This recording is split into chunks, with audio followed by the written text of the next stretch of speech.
And Zarlinga, welcome back to the show. Good morning, guys. How are you all today? You are with the Missouri Department of Conservation, and you want to talk about the Hughes Mountain Natural Area.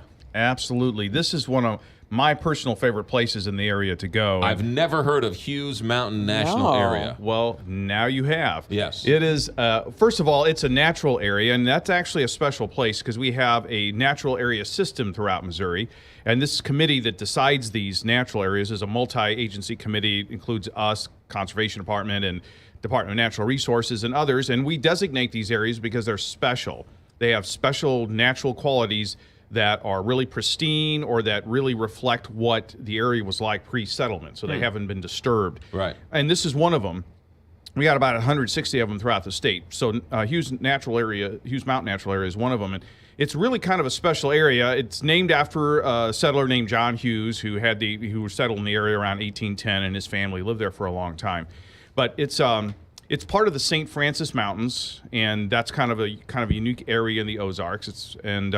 It's about a little over 1,200 feet, so it's a Missouri mountain, if you will. Right. You know, but it's a really cool place because it's got a unique geological feature.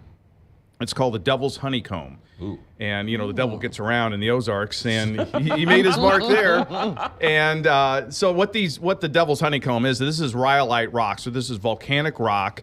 These formations formed about 1.5 billion years ago, back when you were just a young whippersnapper, McGraw. Yes. And it was basically volcanic rock that erupted into the surface, and then as it cooled, and magma erupted, and as it cooled down, it created these polyagonal joints. They're like 4 to 6 sides, and they range from anywhere from 6 inches to 3 feet tall. And so it's this kind of bizarre alien-looking landscape with this unique geological feature. So it's a really cool place. You basically, there's a hike. So when you get to the parking lot, you hike about 3/4 to a mile to get to this spot. And the trail kind of winds through some nice glades and woodlands, and then you get to the top of the opening, and you see all these really cool rock formations. Beautiful views of the Washington County countryside. You got excellent views of sunsets. So it's a really great place to go for a nice hike and a nice day out. I was going to ask you, what else can you do while you're there? Well, so there's a lot of glade habitat. So if you're into studying like glade flowers and things like that, you'll have that opportunity. If you're into geology, you have that opportunity to appreciate these rock formations. And then you have the great views, you know. So it's just a really cool natural area. And when you're there, it's not a long hike, but you want to spend time there once you're there. Can you camp there?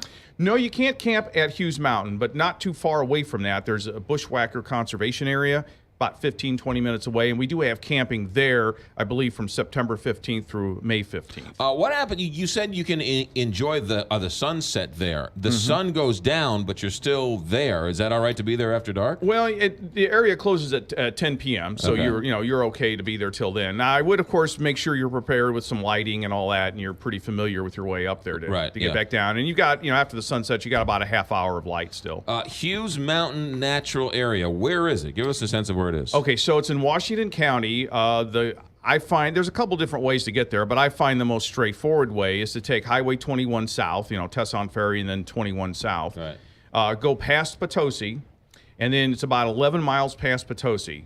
You're going to cross the big river on Highway 21, and then just after that crossing, you'll come to Highway M. So you make a left on Highway M, and it's about 5 miles down the road. And how big is the Hughes Mountain Natural Area? I don't remember the exact acreage. I think it's somewhere around 400 and some odd acres. I'd have to double check that. Right. The trail itself, as I say, is about a mile long to get from the parking lot to the actual rock formations. Can you actually climb the rock formations? Yeah, you can walk around on them and explore them. They're kind of a unique pink look. They're kind of pinkish, and they have lichens encrusted on them and stuff. So it's really kind of a cool and maybe sort of eerie place at the same time. And this polyagonal jointing phenomenon only occurs in a very few places on the whole planet. One of them being Devil's Tower in Wyoming, and another one being the Giant's Causeway in Northern Ireland. So it's a very unique formation. Yeah. Oh, yeah. no. Yeah. Really. So it's a day trip, right? You could go down there for a day if you want to. It's a great day trip, and if you want to do some more stuff while you're down there, as I say, there's the Bushwacker conservation area access. It's just a little bit before you get to that on Highway 21. There's a hiking trail there. There's a boat launch into the big river if you want. And there's camping there. And then also in that area, you're not far from places like Johnson Shut-ins and Elephant Rock, so you could easily make a nice day trip out of a couple of different stops. Explain these 160 sort of designated areas throughout the state. I've never heard of that before. So so natural areas, as I mentioned, these are areas that are, we have a multi-division agency committee that examines these areas. So what they do is someone will nominate an area for natural area status. So the committee, usually takes a reconnaissance of the area, examines what's there, and they make a decision as to whether they think this is worthy of going into the natural area system or not. And if it is, then it's awarded natural area status, and it gets special protections and things like that. So there's a number of natural areas in the St. Louis area too.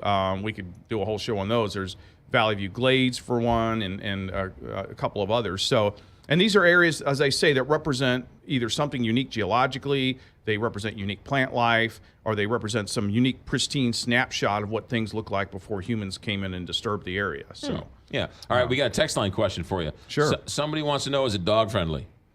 You can bring dogs there on leashes, yes. So that's most of our areas, trails will allow dogs if they're leashed. Right. And since it's protected, there's no hunting on this land or anything like that. I'd have to double check the regulations. There may be some hunting in the areas under certain regulations. So I don't remember off the top of my head whether that applies there or not. And this is one of your favorite places in the state.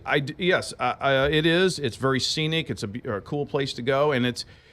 There's a bit of a climb to get to it, but it's not like mountaineering or anything. So if someone's in moderately decent condition, it shouldn't be a problem getting to. And it's not a really long hike. And it's just a really unique area. I've spent a lot of times watching sunsets there and taking pictures there. And it's just, romantic. Yes, that's right. It is. Zarlinga. So if you want to, that's a great date night thing as well. So All right, if you got there someone you that go. likes to hike. Now we know where to go. We just got to find a date. That's right. Hughes Mountain Natural Area, and I'm sure more of this is online. Yes, so we have our website online. You can type Hughes Mountain Natural Area or Natural Areas, and we also have an online atlas. It's under the places, Discover Nature Places to Go link. And you can find all kinds of areas by typing in the area name. You can type in a county. You can type in a nearest city, or you can type in certain features you're looking for, and it will return a result to you with a map and a bunch of pins of different areas that you can click on and get more information, including maps and everything. And then I'm assuming there's more explaining to us why this geological rock is so spectacular and why it's so original. Yes, there's more information on there, and I'm not a geologist, so hopefully I didn't butcher the explanation too poorly. Right. Yeah. But it's a really neat area, though. It's really something. Yeah, Dan Zarlinga, good stuff. Thanks for coming in. Sure, thank you. 8